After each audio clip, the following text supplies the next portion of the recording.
through your mind? This is just my moment. I'm ready to go. That's it. Let's get it. Earlier, you had a very special visit in your locker room. You had Julio Cesar Chavez, the legend, go in there. What was that like for you? He shook my hand with his right hand, so I feel it. I feel the energy in my right hand. Julio Cesar Chavez Sr. is a legend, and I'm ready to put on a show for him. Let's go.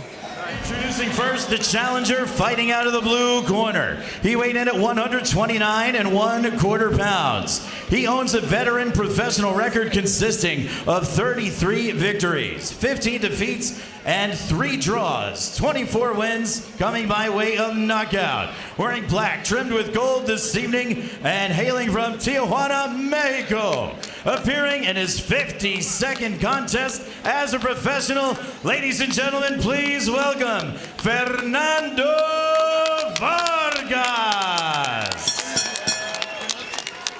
And ladies and gentlemen, his undefeated opponent across the ring weighed in at 129 1/2 pounds. He is undefeated as a professional, 13 bouts, 13 victories, 12 coming by way of knockout.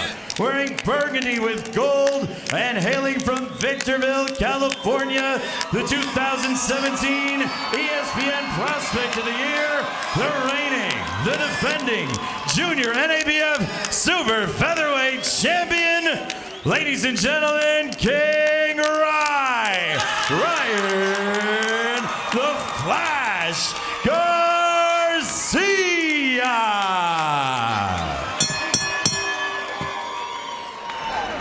Let's go. Ryan, your belt's a little high. Right here is legal. Gentlemen, you've been giving your instructions in the dressing room. I want a good, clean, hard fight. You will obey my commands at all times. Touch them up. Good luck to both of you. Oscar De La Hoya to call this fight, and we've talked about the comparisons. They're inevitable, Oscar. Everybody believes that this young man can be the next Golden Boy. And how ironic, he's fighting a Fernando Vargas. I strongly feel that Ryan Garcia has what it takes to be the next superstar in boxing. Obviously, it's a lot to say at such a young age and with a short career, as he has. But as you will see, his speed, his power, his looks. I mean, you see all these little girls here. He's attracting fans that have never even seen or watched boxing ever before. So this is what the sport really needs. And you see a fighter like Fernando Vargas, you've been in there as the young, good-looking favorite, and the other guy wants to rough you up. Is that what Fernando Vargas wants to do in this fight? Well, that's exactly the experience that he has. That's exactly what he wants to do. He wants to rough him up, take him into deep waters. Fernando Vargas was chosen for a reason because of his experience, because of what he brings to the table. And look, this is no easy fight for Ryan Garcia, but we'll see what he has. We'll see what he's been working on, and the viewing audience will be able to watch the fast hands that Ryan Garcia possesses. Nice jab there from Ryan Garcia, reminiscent of a punch that you dominated very well. Actually, I saw it on Instagram the other day that you were still throwing jabs. I hope there's no comeback in the making. Even after 25 pounds later, it's still fast. So right there, beautiful right hand by Ryan Garcia. Once they start warming up, you'll be able to see the experience from Vargas, but you also see you'll see the speed and the power and the calmness, the coolness that Ryan Garcia has is really very impressive for such a young age. Poised demeanor from Ryan Garcia, but this is what you want to see, a guy who's going to punch back, a guy who's going to take his shot and keep coming forward, because ultimately, as a promoter, at some point, you want to know that your guy can take a shot and go deeper. Exactly, and look, this is a great example of a young kid, walking into the danger zone. Fernando Vargas is no slouch. Fernando Vargas has a lot of experience with 52 fights under his belt. So we'll see how Ryan Garcia handles it. And also the attention that he's receiving. I mean, how is he going to handle that outside the ring? So right now it's a perfect test for him. And I believe this fight will go several rounds, and maybe Vargas will take him into deep waters. We'll see. Big right hand there from Ryan Garcia as the and the left hook puts him down as his head bounces off the canvas. Beautiful combination. Beautiful combination. That's exactly what Ryan Garcia possesses, his power. And the fight is over. statement Ryan Garcia made here, knocking out Fernando Vargas in the first round. Oscar De La Hoya said, I've said what I needed to say. Let me go up in the ring and congratulate this kid. That young lady says it best. What a finish from Ryan King Rai Garcia, and Oscar De La Hoya, quick as ever, gets right up there. 2 minutes, 55 seconds is all he needed. Imagination of everybody else. Here's that overhand right, and that's the left hook. That's the punch he said was going to end the fight. He says, as an amateur, it was always the left hand. But here as a pro, the right has been very impressive. The right set up the left hook, and Ryan Garcia, he knew it was over. One of many, and that was the combination that buckled the knees of Fernando Vargas, who went back, and there was nothing to do. That set it up. That was just a warning of what was yet to come from King Ryan Garcia, who says, every time out, I want to be on SportsCenter Top 10. You know what? He may have just earned his spot in tonight's Top 10 finishes.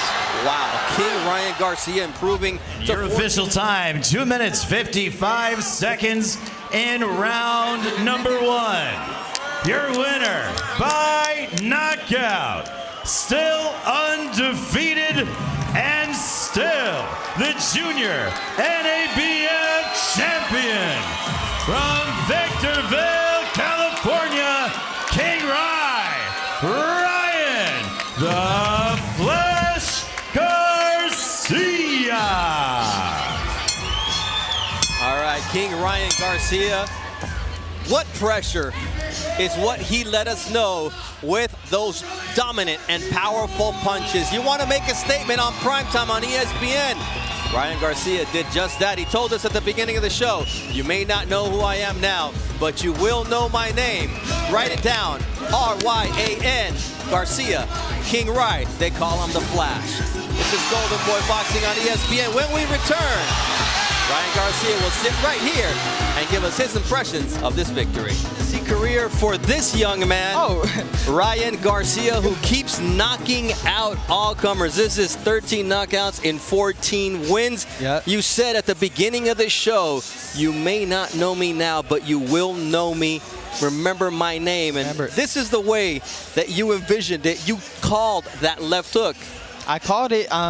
I spoke it into existence. It was a quick fight. I had my nerves. I felt nervous just to the fact it's my first main event.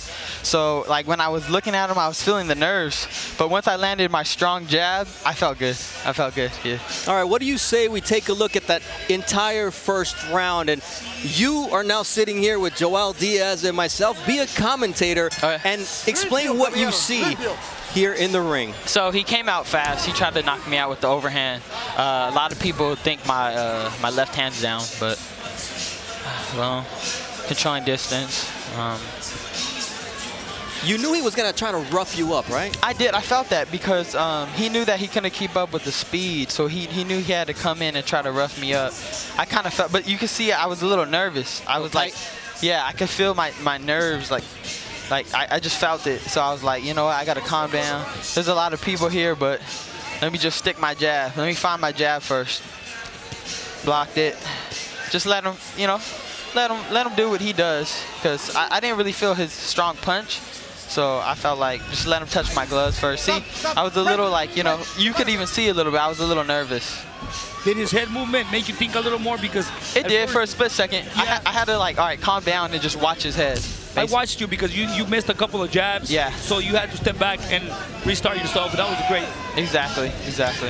Then he tripled up on his jab there. And you said his best strategy is to jab with me and punch with me. And he tried to pull it off. He did. He tried his best. He's a game fighter.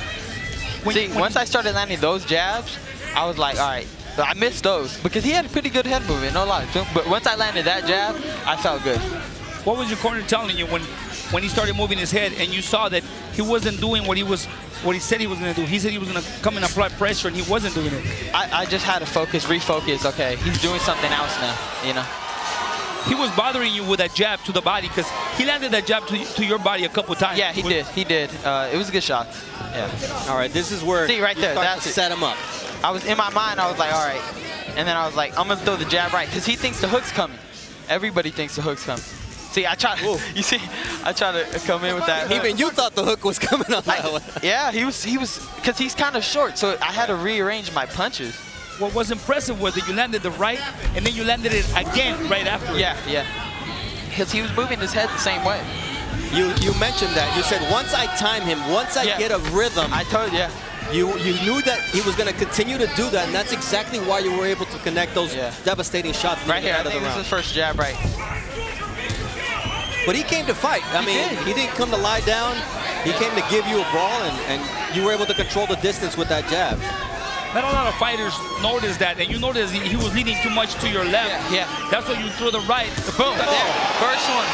And then I knew it was going to come again. Boom. Boom. Gone. Buenas noches. Great job. Great job. Yeah. I mean, because he wasn't moving his head, and then I hurt him with the right hand. He staggered, and I just let go my left hook.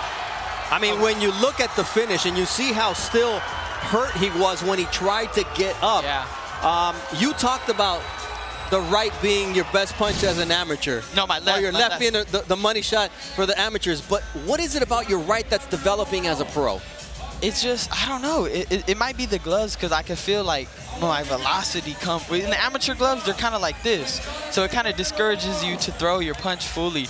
So I think it's just the gloves, and then, I don't know. Hey, Julio touched my hand today. You called that. Did I not tell you? Julio Cesar Chavez Sr. touched my hand. I was like, oh my God. I feel something in this one. See, what happens is, what I see in Ryan is, I've always said, the punch that hurts you is the punch you don't see coming. He has so much speed that when he lets go of his hands and he catches you, he'll hurt you. Yeah. Yeah. That's what it was. At the end of the day, you knew that if you came away with a devastating knockout tonight, it would open the doors for something special. Your next fight, which will be quite soon. May 5th, Cinco de Mayo. We're there. I told you. Canelo Triple G. Canelo Triple G. That's a good ticket. Yeah. I mean, that's good for you, but we want to keep seeing you here on ESPN. So. Hey, I love ESPN. I put on great shows. Every time I come on ESPN, something crazy happens. Did I not tell you that? What do you want to do? Where do you want to be on tonight because of what you did in the ring? Man, ESPN, man, that's home right there, man. I love it. It feels so good. It's like family here. Sports Center Top 10. Every time out. I got to get invited now. I give it to be on the show. I got to be on the show now. You can be on A Los Golpes anytime. We'll see you on Monday. Big finish from King Ryan Garcia, who improves to 14-0. 13 of those men have not seen the final bell because of the devastating right hand that King Ryan can land at any time. Big finish, big knockout. This is Ryan Garcia. Remember that name. He's gonna